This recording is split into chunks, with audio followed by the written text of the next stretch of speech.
இன்றைக்கி நம்ம உலகின் தலை சிறந்த ஓவியர்களில் ஒருத்தரான வின்சென்ட் வான்கோவோட வாழ்க்கை வரலாற்றை பற்றி பார்க்க போகிறோம்.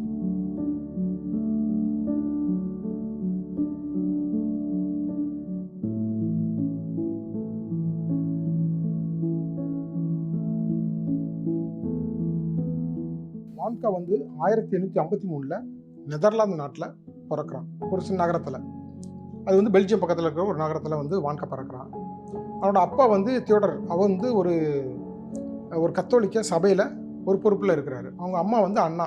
அவங்க ஒரு ஹவுஸ் ஒய்ஃபாக இருக்கிறாங்க. இவங்களுக்கு என்னன்னா, முதல்ல ஒரு பையன் பிறக்கிறான். பிறந்து ஒரு வயசில் இறந்து போயிடுறான். கொஞ்சம் ஒரு வயசு ஆகிறதுக்கு கொஞ்சம் முன்னாடி இறந்துடுறான். அவனோட பேர் தான் வின்சென்ட் வான்கோ. திரும்ப அவங்களுக்கு மறுபடி பிறக்கிற ஒரு குழந்தைக்கு, ஆண் பையனுக்கு அவங்க வின்சென்ட் வான்கோட அந்த முதல் பையனோட பேரே வைக்கிறாங்க. இறந்து போன பையனோட பேரை. அவன் தான் வின்சென்ட் வான்கோ. இவன் சின்ன வயசில் ஒரு இயல்பான பையனை தான் வளர்றான்.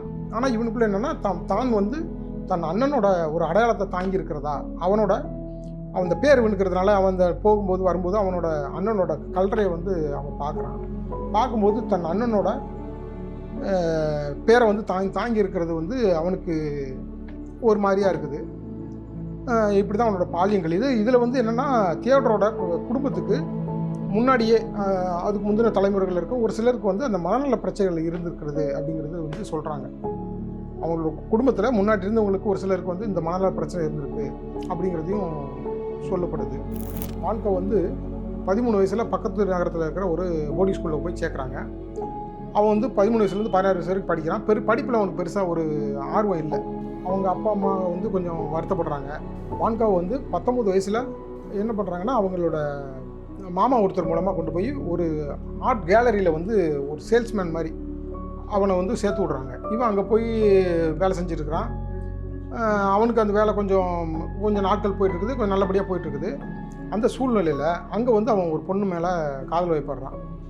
அப்போ அந்த பொண்ணு கரோலின், அந்த பொண்ணு பேர். அந்த பொண்ணு பேரை கரோலின் மேலே இவன் காதல் வைப்படுறான். ஆனால் என்ன ஆகுதுன்னா, கரோலின் இவனோட காதலை நிராகரிச்சிருக்கா. அவன் சொல்கிறான், எனக்கு ஏற்கனவே நான் வேற ஒருத்தரை மேரேஜ் பண்ணிக்கலாம் ஐடியாவில் இருக்கிறேன் அப்படின்ற மாதிரி கரோலின் சொன்ன உடனே இவனுக்கு மனதளவில் பெரிய ஒரு பாதிப்பு அது உண்டாக்குது. முதல் காதல் அவனுக்கு ஒரு பெரிய பாதிப்பு மனதளவில் உண்டாக்குது.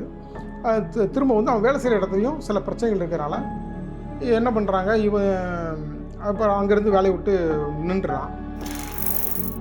அந்த நிறுவனத்தோட ஒரு தலைமை அலுவலகம் மாதிரி ஒரு இடம் லண்டனில் இருக்குது.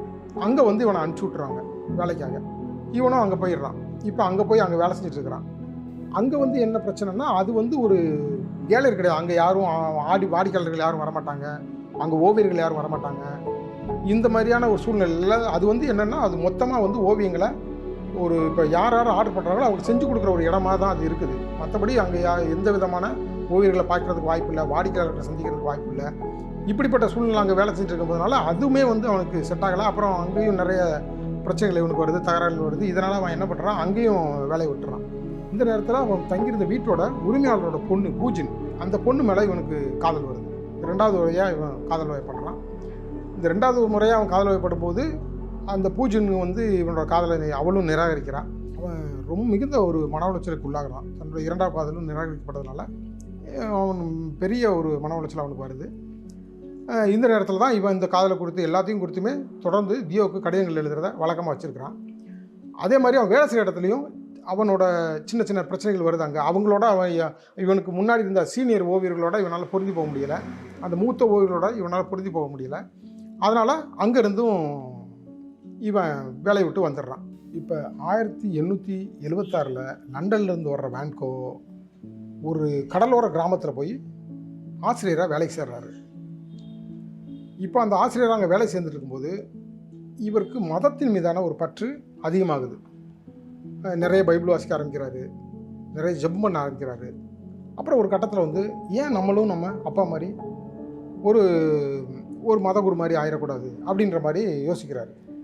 யோசிச்சுட்டு என்ன பண்ணுறாருன்னா, சரி அப்போ நம்ம அதுக்காக படிக்கலாம்னு சொல்லி அந்த கல்லூரிக்கு விண்ணப்பிக்கிறாரு. அதுக்காக ரொம்ப தயாராகிறாரு, நிறைய வாசிக்கிறாரு, நிறைய படிக்கிறாரு.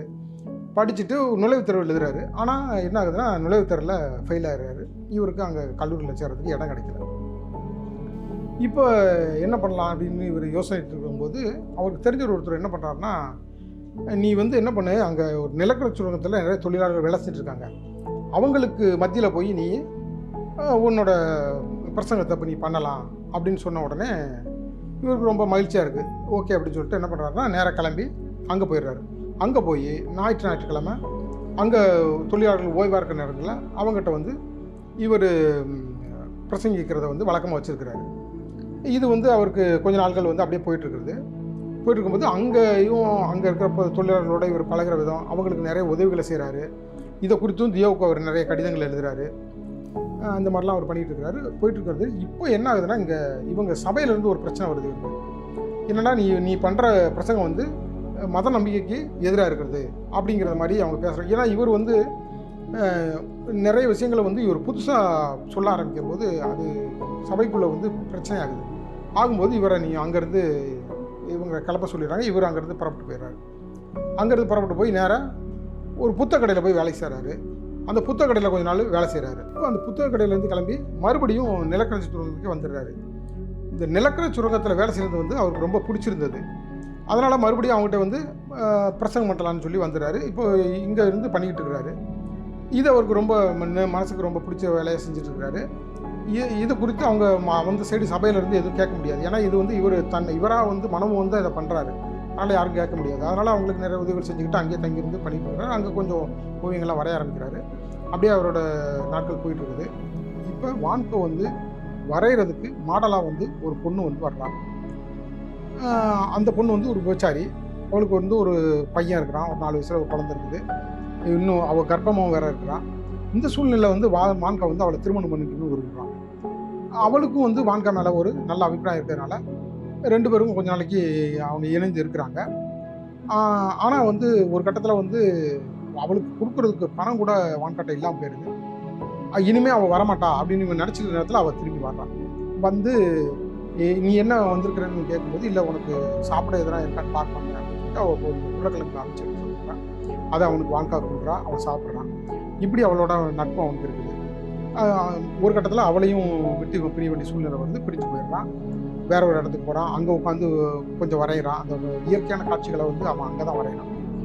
உட்காந்து இந்த மாதிரி தொடர்ந்து அவன் வரைஞ்சிக்கிட்டே இருக்கிறான். ஒரு கட்டத்தில் வான்கோவோட தந்தை வந்து மரிச்சு போடுறாரு. தந்தையோட மரணத்துக்கு பிறகு வந்து வான்கோவோட வாழ்க்கை வந்து ரொம்ப வேற ஒரு மாதிரியாக மாறி போயிடுது. மிகுந்த மனச்சோர்வு, மன உளைச்சலுக்கு ஆளாயிடுறான். நிறைய கெட்ட பழக்க வழக்கங்கள் அவனுக்கு வருது. மது, புகை, இந்த மாதிரியான பழக்க வழக்கங்கள் அவனுக்கு வருது.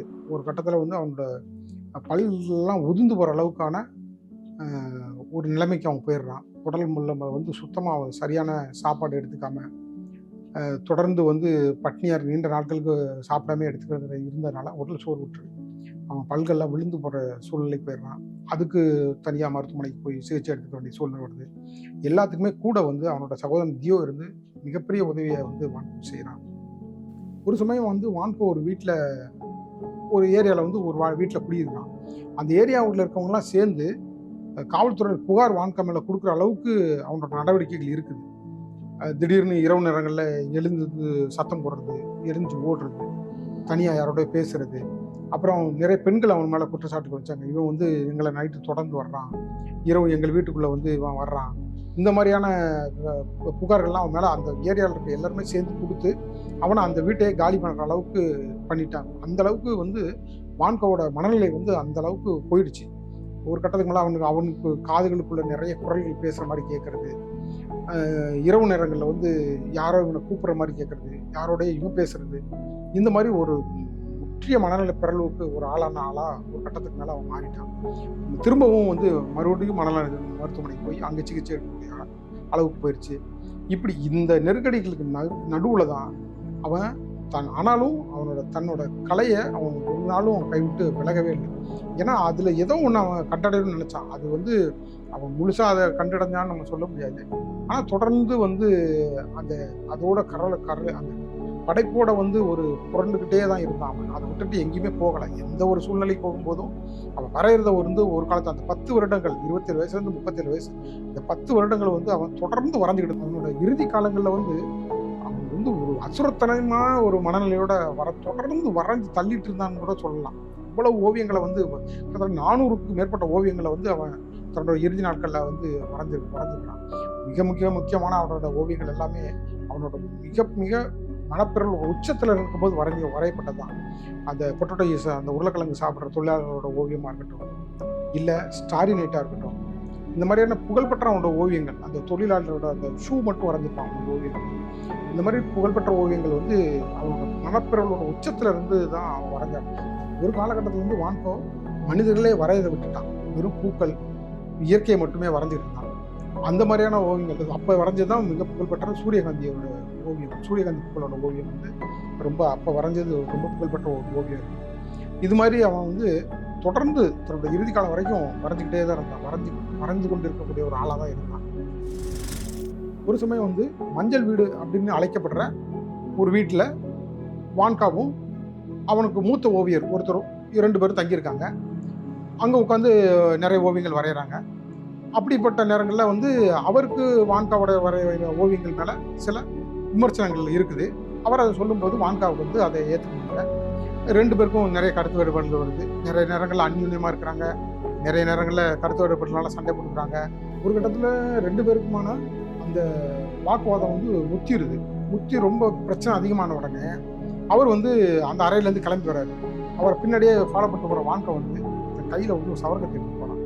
எடுத்து போய் கோவத்தில் அவர் மேலே சவர்க்கத்தையெல்லாம் தாக்கிறார். இதனால் வந்து அவர் காயமுற்று மருத்துவமனைக்கு போயிறாரு. வான்கோ வந்து தன்னோட அறைக்கு திரும்பி வந்தவன் என்ன பண்ணுறான், தன்னோட காதை வந்து கட் பண்ணி அதை வந்து ஒரு மடித்து எடுத்துகிட்டு போய் அவனோட தங்கியிருந்தார்ல ஓவியர், அவரோட காதலிக்கிட்ட கொண்டு போய் கொடுக்குறான். அவர் வந்து ஒரு விபச்சாரம் நடக்கிற இடத்துல இருக்கிறான். இவன் அதை கொண்டு போய் அவர்கிட்ட கொடுத்துட்டு இதை நீ பத்திரமா வச்சுக்க, இது ரொம்ப முக்கியமானது அப்படின்னு சொல்லி கொடுத்துட்டு வந்துடுறான். இந்த அளவுக்கு மனப்பிரலோட உச்சத்துக்கு போயிருந்தா இந்த மாதிரியான நடவடிக்கைகள்லாம் வான்கா பண்ணியிருப்பாங்கிறத நம்மளால புரிஞ்சுக்க முடியுது. 1890 ஜூலை வான்காவோட கடைசி நாள்.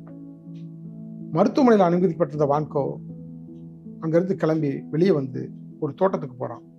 அந்த தோட்டத்திலேருந்து திடீர்னு பயங்கரமாக துப்பாக்கி சொல்கிற சத்தம் கேட்குது. இரத்த வெள்ளத்திலேருந்து அந்த தோட்டத்திலேருந்து வர்ற வான்கோ மருத்துவமனையில் வந்து தன் படுக்கையில் விழுறான். செவிலியர்கள்லாம் அலறி அடித்து சத்தம் போட்டதுனால மருத்துவர் வந்து வான்கோவை பார்க்குறாரு. வான்கோவோட நிலைமை ரொம்ப மோசமாக இருக்குது. தன்னோட இறுதி கட்டத்துக்கு அவன் வந்துட்டாங்கிறத உணர்ந்த மருத்துவர் அவரோட சகோதரனை தியோவுக்கு தகவல் கொடுக்குறாரு. தியோ உடனே தன்னோட அண்ணனை பார்க்கறதுக்காக வர்றான். தியோவோட மடியிலேயே வான்கோ தன்னோட உயிர் விடுறான். தன் வாழ்நாள் முழுக்க வரைந்த ஓவியங்களில் ஒன்றை கூட அவன் உயிரோடு இருந்த வரைக்கும் விற்க முடியலை. ஒரே ஒரு ஓவியம் மட்டும் விற்பனை ஆச்சுன்னு சொல்கிறாங்க. அதுவும் கூட அவன் குடியிருந்த வீட்டுக்கு வாடகை கொடுக்க முடியாதனால அந்த வீட்டோட உரிமையாளர் அதை எடுத்துக்கிட்டதா சொல்கிறாங்க பணத்துக்கு பதிலாக. இப்படி அதை பற்றி நிறைய சொல்லப்படுது. ஆனால் உண்மை என்னன்னா, அவன் உயிரோடு இருந்த வரைக்கும் அவனோட ஓவியங்களை ஒன்று கூட விற்கலை. ஆனால் இன்னைக்கு அவனோட ஓவியங்கள் இல்லாத நாடுகள், அவனோட ஓவியங்களை அறியாத மனிதர்களே இல்லை அப்படின்ற அளவுக்கு அவனோட ஓவியங்கள் உலகம் முழுக்க பரவி இருக்குது. ஒரு ஓவியமும் கணக்கில் அடங்காத பணம் கொடுத்து அதை வாங்குறதுக்கு இன்னைக்கு வரைக்கும் அதுக்கு ஆட்கள் இருக்காங்க. வான்கோ வந்து தன் வாழ்நாள் முழுக்க ஒவ்வொரு நாளும் பெரும் மன உளைச்சலோடையும் பெரும் மன போராட்டத்தோடையும் தன்னோட வாழ்நாளை கழிச்சவன். வான்கா வந்து தன்னோட படைப்பு ஏதாவது ஒரு கட்டத்தில் அங்கீகரிக்கப்படாதா அப்படின்ற இயக்கத்தோட தன் மொத்த வாழ்நாளையுமே அதே இயக்கத்தோடய வாழ்ந்து முடிச்ச ஒரு மனுஷன் தான் வான்கா. வான்கோ உயிரோடு இருந்த காலம் முழுக்கவே அவனோட படைப்புக்கான அங்கீகாரம் ஒன்றும் கூட கிடைக்கல. தன்னோட 27வது வயசில் ஓவியம் வரைய ஆரம்பிச்ச வான்கோ 37 வயசில் இறந்து போயிடுறான். வெறும் 10 வருஷம் மட்டும்தான் அவன் வரைஞ்சிருக்கான். அந்த 10 வருஷத்தில் 900க்கும் மேற்பட்ட பெயிண்டிங்ஸ், 1100க்கும் மேற்பட்ட ஸ்கெச்சஸ், இது போக தியோக்கு எழுதுகிற கடிதங்கள், நூற்றுக்கணக்கான கடிதங்கள், இது எல்லாமே இன்னைக்கு வரைக்கும் பொக்கிஷமாக இருக்குது. ஆரம்ப கட்ட காலங்களில் ரொம்ப டார்க் ஷேடாக இருந்த அவனோட ஓவியங்கள் வந்து பிற்காலத்தில் ரொம்ப பிரகாசமாக இருக்குது. ஒரு கட்டத்தில் மறுபடியும் டார்க் ஆகுது. இப்படி அவனோட மனநிலைக்கு தகுந்த போல அவன் தன்னோட ஓவியங்களை வரைஞ்சிக்கிட்டே இருக்கிறான். அவன் உயிரோடு இருந்த காலங்களில் அவனோட ஓவியங்கள் ஒன்று கூட விற்பனை ஆகவே இல்லை. ஒரே ஒரு ஓவியம் மட்டும் விற்பனை ஆனதாக சொல்கிறாங்க. அதை வந்து ஒரு பெண்மணி காசு கொடுத்து வாங்கினதாகவும் சொல்கிறாங்க. ஒரு சிலர் வந்து அவன் தங்கியிருந்த வீட்டோட உரிமையாளர் வந்து வாடகை பணம் கொடுக்க முடியாதனால அதை எடுத்து போட்டதாகவும் சொல்கிறாங்க. வான்கோ வந்து ஒரு ஆர்ட் கேலரியில் வேலை பார்த்தது. அவனோட அண்ணன் தியோ வந்து அந்த மாதிரியான கலைப்பொருட்களை, ஓவியங்களை வாங்கி விற்கிற ஒரு ஆளாக வேலை செஞ்சுருக்கிறவங்க. வான்கோவுக்கும் அந்த துறையில் பெரிய அனுபவம் இருக்குது. அப்போ இப்போ இந்த இந்த காலகட்டத்துக்கு தகுந்த மாதிரி, மார்க்கெட்டுக்கு தகுந்த மாதிரி, அந்த மாதிரியான ஓவியங்களை அவன் நினச்சிருந்தா வரைஞ்சி விற்றுருக்கலாம். ஆனால் வான்கோ அப்படி பண்ணலை. அவன் தன்னோட மனநிலையை, தன்னோட எண்ணங்களை, தன்னோட சிந்தனையை பிரதிபலிக்கிற மாதிரி ஓவியங்களை நவீனமாக வரைய ஆரம்பித்தான். ஆனால் அதை வந்து அப்போ இருந்த ஓவியர்களும் அவனோட மூத்த ஓவியர்கள் ஏற்றுக்கலை. அப்போ இருந்த சமூகமும் அதை வந்து பெருசாக கன்சிடர் பண்ணல. ஆனால் ஓவியங்கள் வந்து ஒரு மதிப்பெற்ற பொருளாக தான் பார்க்கப்பட்டது. ஆனாலும் வான்கோ வந்து தன்னோட சிந்தனை ஓட்டத்துக்கு தகுந்த மாதிரியான ஓவியங்களை தொடர்ந்து வரைஞ்சிக்கிட்டு தான் இருந்தான். ஒரு பெரிய வெளிப்பாடாக வந்து அவனுக்கு ஓவியங்கள் இருந்துன்னு நினைக்கிறேன். அதனால் அவன் தொடர்ந்து அந்த மாதிரியான ஓவியங்களை வரைஞ்சிக்கிட்டு இருந்தான். ஒரு கட்டத்தில் வந்து வான்கோ மிகுந்த ஒரு மன உளைச்சலுக்கு ஆளாகிறான். சரியான தன்னோட படைப்புகளுக்கு சரியான அங்கீகாரம் கிடைக்கல, ஒன்றுமே விற்பனை ஆகலை. இந்த மாதிரியான ஒரு சூழ்நிலையில் மிகுந்த மன உளைச்சலுக்கு ஆளாகிறான். சமூக நெருக்கடி அவனுக்கு ரொம்ப அதிகமாக இருக்குது. ஒரு கட்டத்தில் வந்து அவனுக்கு மேலே நிறைய புகார்கள் வருது. இவன் இந்த மாதிரி பண்ணுறான், அந்த மாதிரி பண்ணுறாங்கிற மாதிரியான புகார்கள் வந்து சமூகம் ரொம்ப அவனுக்கு மேலே கொடுக்குது. ஆனால் ஏன் வான்கோவால் தன்னோட ஓவியங்கள் ஒன்று கூட விற்பனை ஆகிற மாதிரி வரைய முடியலையா? ஏன் வான்கோட ஓவியங்கள் ஒன்று கூட விற்பனை ஆகலை?